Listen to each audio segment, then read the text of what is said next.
711 میں محمد بن قاسم یہاں سے روانہ ہو کر 712 میں دبیل کے مقام پر پہنچ گیا اور اسے فتح کر لیا۔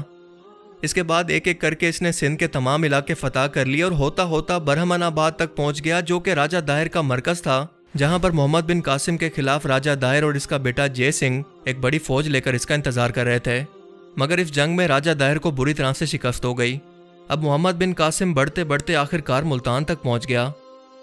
پورا سندھ اور اس کے آس پاس کا علاقہ مکمل طور پر فتح ہو گیا تھا اور 714 کے درمیانی ٹائم کے اندر محمد بن قاسم آگے بڑھنے ہی والا تھا کہ اچانک سے خبر ملی کہ اس کے سسر حجاج بن یوسف کی اچانک سے کینسر سے موت ہو گئی،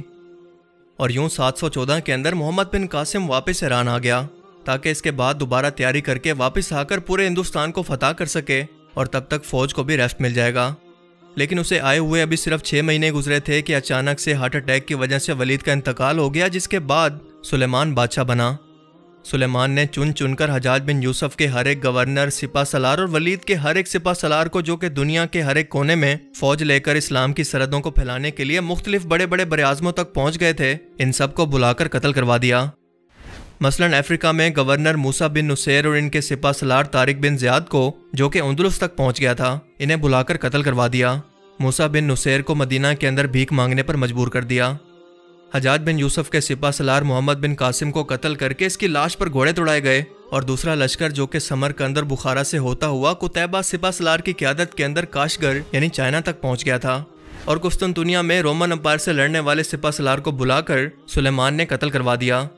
اور یوں اسلام کی سرحدیں جو کہ لگاتار سندھ سے پھیل کر پورے ہندوستان تک، دوسری طرف سے چین تک، تیسری طرف سے ترکی اور پھر یورپ، اور چوتھی طرف سے پورے افریقہ سے ہو کر پرتگال اور آج کے فرانس تک پہنچ گئی تھی، اچانک سے بڑھنا رک گئی، سب کچھ ایک دم سے رک گیا۔ تو اس کی وجہ یہ تھی کہ مروان بن حکم کے ایک بیٹے کا نام تھا عبد الملک، اور اس کے 4 بیٹے ولید، سلیمان، یزید اور حشام تھے۔ عبد الملک نے اپنی موت سے پہلے یہ ترتیب بنا کر دی تھی کہ میرے مرنے کے بعد پہلے ولید، پھر سلیمان، پھر یزید اور پھر حشام بادشاہ بنے گا۔ لہٰذا عبد الملک کے بعد ولید بادشاہ بنا اور یہ 10 سال تک بادشاہ رہا۔ لیکن آپ جانتے ہیں کہ ہر بادشاہت کے اندر کچھ چاپلوسی کرنے والے یا الٹے مشورے دینے والے وزیر ضرور ہوتے ہیں۔ انہی لوگوں کے مشورے میں آ کر ولید نے اپنی زندگی کے اندر اپنے بیٹے کو اپنا اگلا ولی عہد یعنی اگلا بادشاہ نامزد کر دیا، حالانکہ یہ پہلے سے طے شدہ ترتیب اور عبد الملک کی وصیت کے خلاف تھا، لیکن پھر بھی اس نے ہر جگہ سے اپنے بیٹے کے لیے بیعت لینا شروع کر دی، اور ہر ایک نے یہ بیعت قبول بھی کر لی، لیکن صرف ایک بندہ اس پر ڈٹ گیا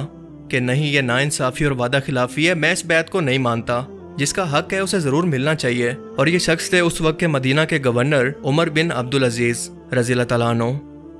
یہ رشتے میں ولید کے بہنوئی بھی تھے، کیونکہ ولید کی بہن فاطمہ ان کے نکاح کے اندر تھی، اور فاطمہ تاریخ کی وہ واحد نیک اور طاقتور خاتون گزری ہیں جن کا دادا مروان، باپ عبد الملک اور بھائی سب بادشاہ رہے، اور شوہر عمر بن عبدالعزیز گورنر، جو بعد میں اگلے خلیفہ بنے۔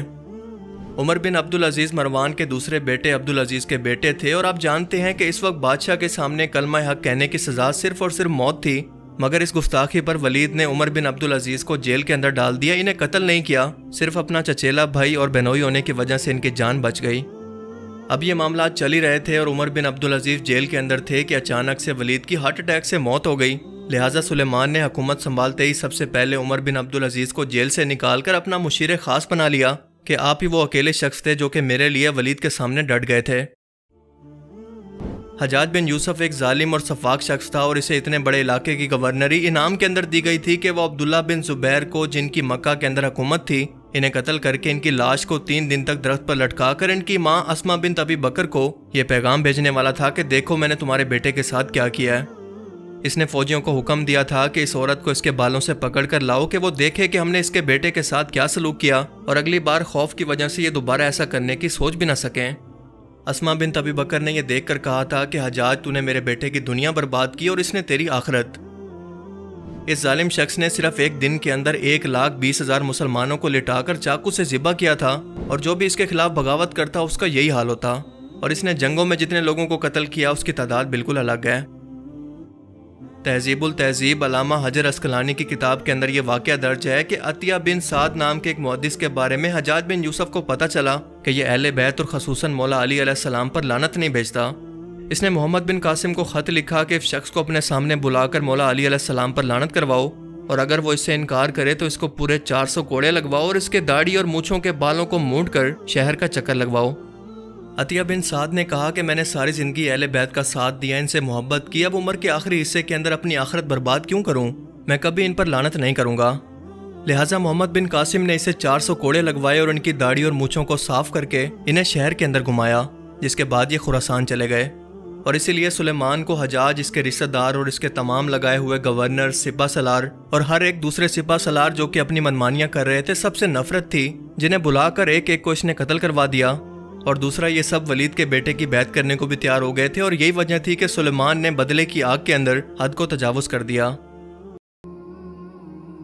آپ ذرا تصور کریں کہ اس زمانے کے اندر رسول اللہ صلی اللہ علیہ وسلم کے خاندان بنو ہاشم کے ساتھ اتنا ظلم ہو رہا اور اس وقت کے حکمرانوں کو اس کی کوئی خبر تک نہ ہو۔ کیا ایسا ممکن ہے؟ یا پھر یہ سب کے سب حکمران اس ظلم کے اندر شامل تھے کیونکہ ان کی مرضی کے بغیر ایسا کچھ ہو ہی نہیں سکتا۔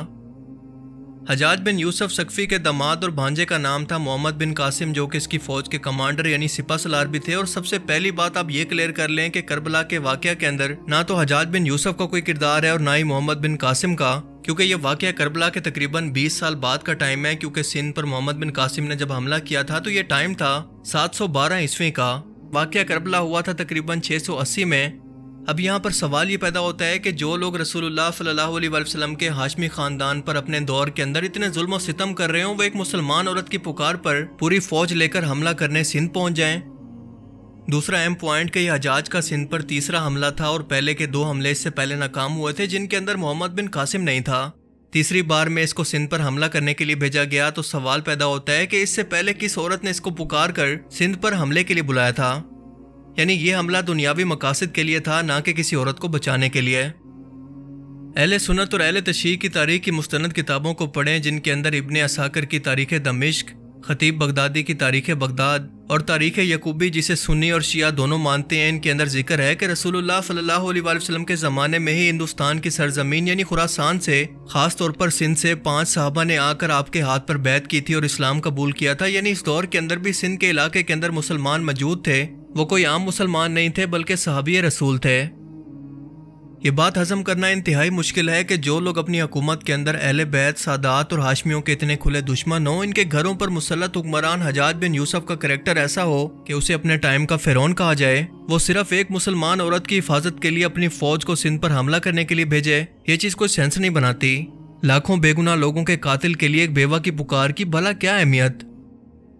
بہرحال اس معاملے کے اندر نہ تو محمد بن قاسم کوئی ہیرو ہے اور نہ ہی راجہ داہر کوئی ہیرو ہے، کیونکہ جس نے نجومیوں کے کہنے پر قسمت کی دیوی سمجھ کر اپنی بہن سے شادی کر رکھی ہو، اس راجہ داہر کا خود کیا کریکٹر ہوگا یہ آپ اچھی طرح سے سمجھ سکتے ہیں۔ یہ دونوں لوگ دنیاوی غرض سے اپنے مفادات کے لیے ایک دوسرے سے لڑ رہے تھے، جو کہ تاریخ کا حصہ ہے، مگر اس تاریخ کے اندر بہت سے مورخین کوئی واضح دلائل نہیں دے پاتے کہ کوئی واضح نتیجہ نکال پائیں۔